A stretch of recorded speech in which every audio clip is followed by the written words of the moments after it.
think I'm still in some form of shock over CM Punk's WWE return. Like, I can't get over it. Like, I know I probably should, but it was such a landscape-altering moment that I don't think I can or will get over it. But regardless, it is a thing that has happened, and I don't think anyone's going to get over it anytime soon. Now, I've already made a video talking about the return itself and whether or not it could work. You want to watch that video? Click here, watch it, watch all of my videos, send me some gifts. It is almost time for Christmas after all. But this time, I want to talk about what could come out of this run. Specifically, the matches that could come out of this run, because oh boy, there's some interesting ones on the table. Now, I could have filled this list with matches like versus Randy Orton or versus John Cena, but we've seen those a bunch of times already. And granted, some of the matches on this list we have seen already, but the landscape of wrestling has changed so much since Punk's WWE departure in January 2014. And with Punk's return just last month, it just shakes things up ever so slightly. So take these with a grain of salt. I'm Jackson Haney from Insane Internet Wrestling, and here are 10 CM Punk WWE dream matches. Number 10, versus Damian Priest. I realistically could have put any member of the Judgment Day on this list. Heck, even Rhea Ripley, she seems like she'd be down, because they are the most powerful stable in WWE right now. And before you say it, the bloodline is dead. The stable itself is dead.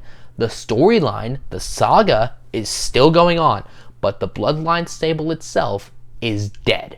But Judgment Day has been running WWE for the past year and a half now, and specifically they've been running Raw. And now that CM Punk is a member of the Raw roster, he's gonna run into the group at some point. And I personally think a match with Damian Priest could be the most interesting. Now, a match with Dominic Mysterio does have a sense of nostalgia to it because they have run into each other before, specifically during Punk's time as the leader of the Straight Edge Society.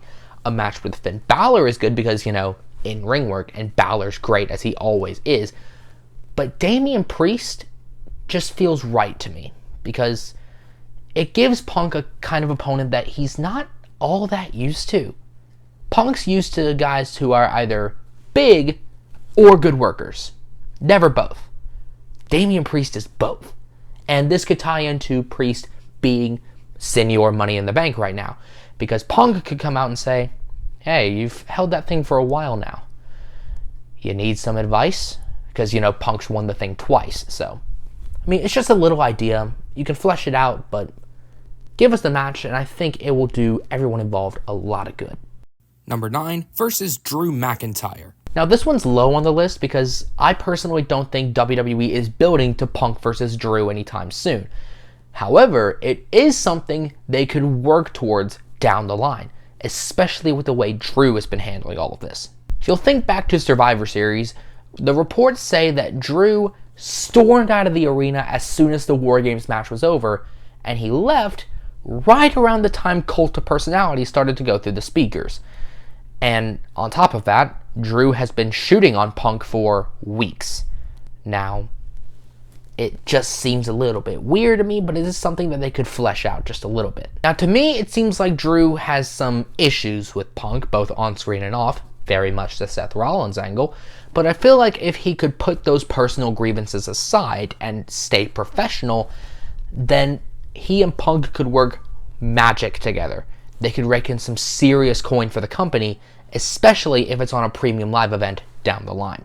Number 8, versus AJ Styles. Much like the last entry, this one probably isn't going to happen anytime soon, but for much more basic reasons. Punk's on Raw, AJ's on SmackDown. However, if Punk is still a major player on the roster come the draft, WWE could move him and Styles to the same brand. Whether it's Raw or SmackDown, doesn't really matter. And on top of this, WWE could build this feud on respect if they do it right. Punk and Styles both made it big outside of WWE before venturing to the company. Punk in Ring of Honor, Styles in TNA. But if you want to do a feud in WWE, all you really have to do is just have it be about being the best in the world. Or that they can still call themselves that. Maybe you could have Styles say that even in his mid-40s, he's still one of the best on the planet, and he wants to see if Punk can say the same. You really don't need much story. Just let two of the best wrestlers in the world do what they do best. Number 7 versus Jey Uso. If I had made this video in, say, 2019 or something, Jey Uso would be nowhere near this list, because at the time he was nothing more than a tag team wrestler. That was his whole purpose. But the Bloodline saga has molded him into main event Jey Uso, a guy who is a true force to be reckoned with in either the main event scene or at the very least the upper mid card. Now, Jey has been very supportive of CM Punk's comeback. In a time where several WWE superstars have been very vocal about their grievances towards CM Punk's WWE return, Jey Uso has been all for it. Now, granted, he is looking at it from a business perspective, but the point still stands. This isn't one of those matches that should be on PLE. It shouldn't headline a SummerSlam or anything like that, let's put it that way. But it is something that if you run it as the main event of Raw, it could do big numbers for the show and provide us with a good TV match. So, win-win. Number 6 versus Gunther. Gunther could have a 5-star match with this lunchbox, so of course I'm going to have him do a match with CM Punk.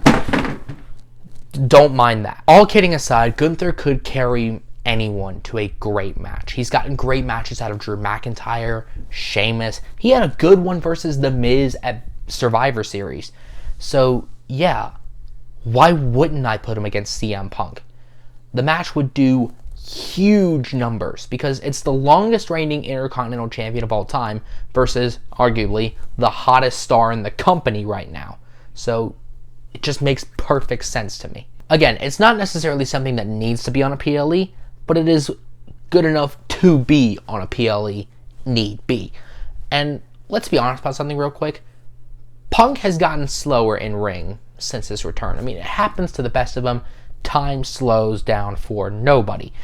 But Gunther is a trusted enough workhorse to carry Punk to a match and make him feel like his old self. So, book it, Triple H. Book it, please. Please do it for me. Number 5 versus L.A. Knight. The tried and tested megastar versus the up-and-coming hotshot. CM versus LA needs work. But seriously, it's a formula that's been done to death so many times, but I feel like with Punk versus Knight, it could be different, and in a good way. The in-ring contest would be fantastic, absolutely, but what I'm really looking forward to with this feud, should it happen, is the promo work. See, both men have been compared to a certain Texas rattlesnake, and that could unfold on the microphone. Seeing as both men are in their 40s, this match would have to happen sooner rather than later, but the prospect of it is something that gets my brain thinking and my heart wishing. Number 4 versus Cody Rhodes. I mean, you knew this was going to be on here.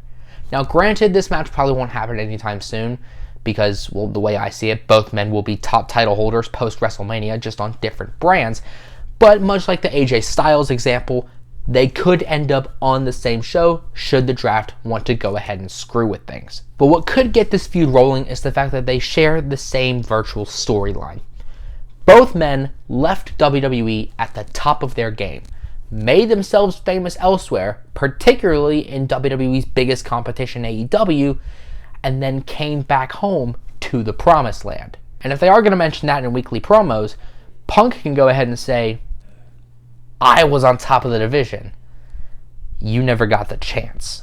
So, little bit of real life drama to something that could absolutely wow the audience. Number 3 versus Kevin Owens. The comparisons between CM Punk and Kevin Owens have been rampant for years. And there is no better time to do this feud than now. They have already shared an interaction on screen, so you know there is some hostility there should a feud begin to arise. And much like the LA Knight example, what I'm really looking forward to with this feud is the promo work, because both are some of the best talkers in the history of the business. Owens is funny as all heck, but he knows when to dial back the humor and ramp up the intensity and seriousness of a situation. And similar to Punk's feud with MJF, Owens could talk about how Punk was an inspiration for him, and him walking out crushed him. I mean, it just seems right to me. Obviously, you can't copy the story beat for beat, but if you tweak it a little bit, you could produce magic. Number 2 versus Roman Reigns. The seeds have already been sown for this one. And the main catalyst for this is Paul Heyman. Punk said it himself on SmackDown a few days ago. He was a Paul Heyman guy first. Now, the promos between Punk and Heyman are going to be absolutely phenomenal should this feud come to pass. But changing subjects for a moment. CM Punk was gone from WWE for 9 years. 3 of those years, Roman Reigns was Universal Champion. And still is.